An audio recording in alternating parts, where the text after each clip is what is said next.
салом шунавандагони азиз, охирин таҳаввулоти тоҷикистону ҷаҳонро мустақиман рӯи мавҷи радиои муҳоҷир мешунавед. имрӯз 16 июни 2020 сол аст.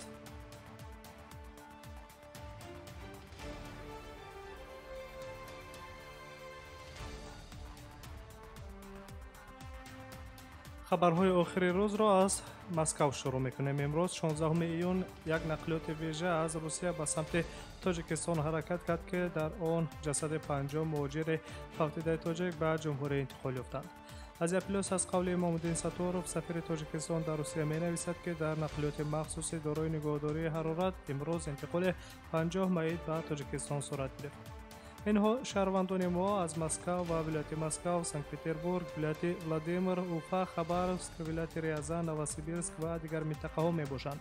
мо ба ҳамватаноне, ки ба сафорат дар ин кори хайр ҳамкорӣ карданд, миннатдории худро баён мекунем, ки дар натиҷа 50 ҷасади ҳамватанони мо ба ватан фиристода шуданд, оварда шудааст. Дар хабар аз қавли Имомуддин Сатторов, сафири ҷумҳурии Тоҷикистон дар Федератсияи Русия. қайд карда мешавад, ки тамоми хароҷоти интиқоли ҷасадҳо як соҳибкори тоҷик бар ӯҳда гирифтааст ва тасмим гирифтааст, ки исмаш ифшо нашавад. ҳамчунин илова мегардад, ки бо кӯмаки вазорати корҳои хориҷӣ ҳуҷҷатҳои зарурӣ барои интиқоли аз сарҳадҳои кишварҳое, ки нақлиёти махсус бояд то ба Тоҷикистон убур кунад, дастрас карда шудаанд. ёдовар мешавем, ки имрӯз 16 июн ҷасади як донишҷӯи тоҷик ҳоҷимурод қаландаров, ки ҳангоми наҷот додани ду кӯдак дар шаҳри Уфа дар дарьё ғарқ шуда буд, ба Тоҷикистон расид. Номбурдаро имрӯз дар ноҳияи Рӯдакӣ дафн карданд. дар моҳҳои ахир чанд адад ҷасади дигари шаҳрвандони Тоҷикистон низ аз Русия ба Тоҷикистон тавассути парвозҳои чартерӣ ва нақлиётҳои заминӣ низ интиқол дода шудаанд.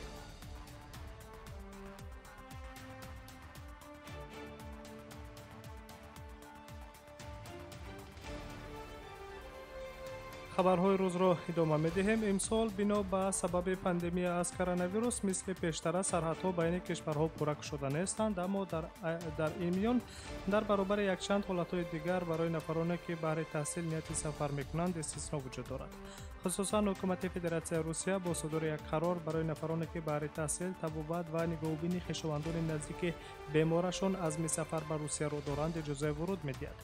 дар ин миён ҳамасола садҳо ҷавонони хатмкардаи муассисаҳои таҳсилоти миёнаи умумии Тоҷикистон ба Русия баҳри таҳсил меоянд. имсол ба фарқ аз солҳои қаблӣ, донишкадаву донишгоҳҳои шаҳру вилоятҳои Русия қабули довталабонро тариқи электронӣ ба роҳ монданд. дар ин хусус фармони дахлдори Вазорати илм ва таҳсилоти олии Федератсияи Русия ба тавсиқ расидааст. дар баробари даҳҳо муассисаҳои таҳсилоти олии Русия, маъмурияти донишкадаи байналмилалии Славянӣ низ омодагии худро ҷиҳати қабули донишҷӯёни хориҷӣ эълон доштанд.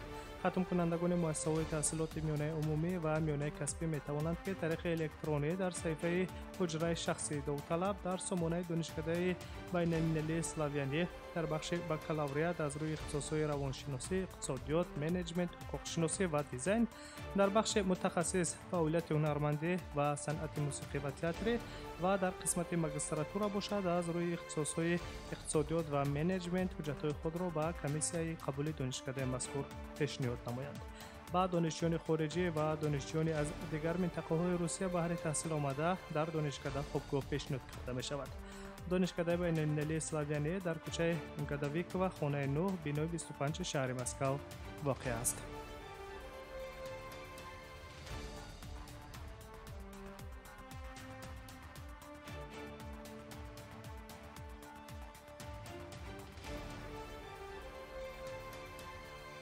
шумо охирин таҳаввулоти имрӯзаи Тоҷикистон ва ҷаҳонро мустақиман рӯи мавҷи радиои муҳоҷир мешунавед ва дар Русия боқӣ мемонем. аз рӯи далели эҳтимолии вайрон кардани ҳуқуқҳои шаҳрвандони хориҷӣ, ки дар тафриқҳои муваққатии нигоҳдории шаҳрвандони хориҷӣ қарор доранд, тафтиш гузаронида мешавад. хабар медиҳад дафтари матбуоти прокуратураи вилояти Нижний Новгороди Федератсияи Русия.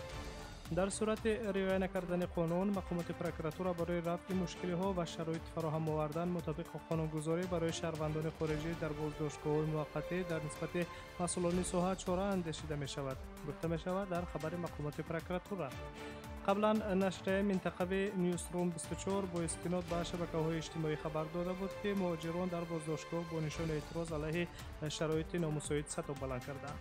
در نوار کوتاهی که در شبکه‌های اجتماعی چرخ می‌زند، یکی از شهروندان خارجی در بازداشت‌های موقتی قرار داشته قید می‌کند که نفران زیاد در شرایط نامساعد نگاه داشته می‌شوند. در یک حجره تنگ تا 6 نفر و در بعضی موردها از این هم زیادتر خارجیان را نگهداری می‌کنند که در این صورت خوف سرزدن هر گونه بیماری‌های سیراتی را می‌توان پیشگویی کرد. در نوار گفته می شود که در این بازداشتگاه شهروندان تاجیکستان، ازبکستان و ارمنیا از 7 تا 8 ماهی می شود که نگهداری می شوند.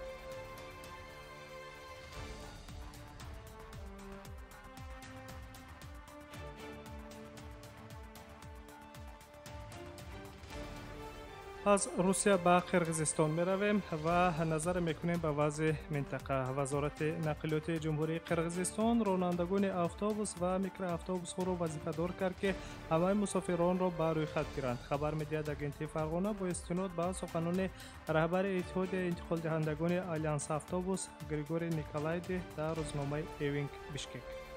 با گفته مسئولان طلبات مذکور در فرمایش وزارت نقلیات که قاعده‌های انتقال را در دوره اپیدمی کووید 19 تنظیم و تصدیق می‌کند برای حفظ سلامتی و تأمین امنیت مسافران اندیشیده شده است. همچنین از رانندگان واسطه‌های نقلیات طلب کرده می‌شود که هر روز پیش از به کار شروع کردن از تشخیص طبی حتمی گذشته بعداً با استفاده از نقاب‌های محافظتی و دستپوشک‌ها کار را شروع کنند. اما مسئولان کارخانه‌های مسافرکشانی بیشکک با قرار مقامات ساحه پررا راضی نیستند، چون که در برابر این همه از رانندگان طلب می شود که هر یک مسافر را در دفترچه‌های مخصوص شروع از نمونه ثبت تا سراغ استقامت، جای نشست، رقم تلفن و جای کارش ثبت کنند که این به تامین حرکت بی‌خطری نقلیات در راه‌ها مانع می‌گردد. رانندگان نقلیات‌های مسافرکش شهر بیشکک نیز اجرای طلبات مذکور را غیر امکان می‌دانند. از 22 مارت در سراسر قرقیزستان حالت فوق‌العاده در رابطه با پاندمی کووید 19 عمل می‌کند. در شهر بیشکک جمهوری قرقیزستان و یک قطار شهر و ناحیه‌های دیگر این جمهوری دوره دومی وضعیت فوق‌العاده تمدید کرده شد. حالا در منطقه‌هایی که وضعیت فوق‌العاده برداشته شد، تدریجاً فعالیت اقتصادی از جمله استفاده نقلیات جمعیتی دوباره احیا می‌گردد.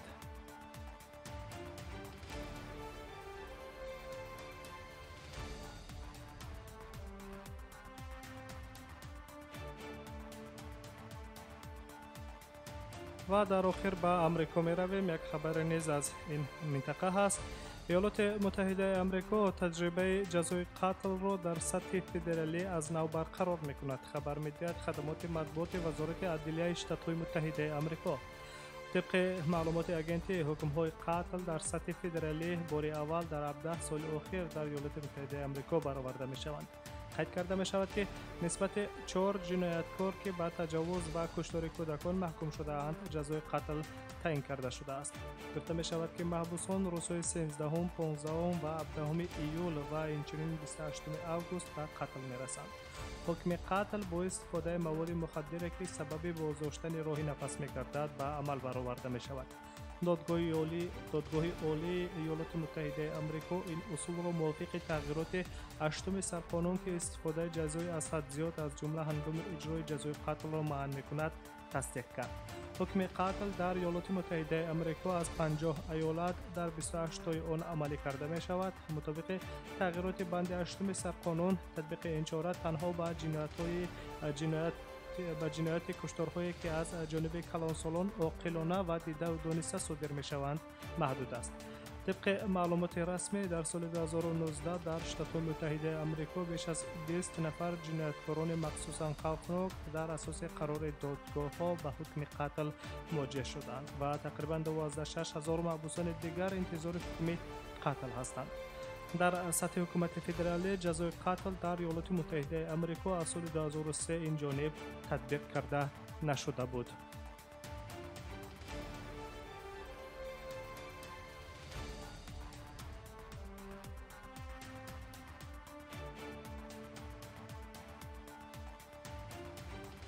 شنوندگان عزیز، شما مهمترین خبرهای روز را مستقیما روی موج رادیو موجر شنیدید و برنامه‌های دیگری ما ادامه دارند. سلامت.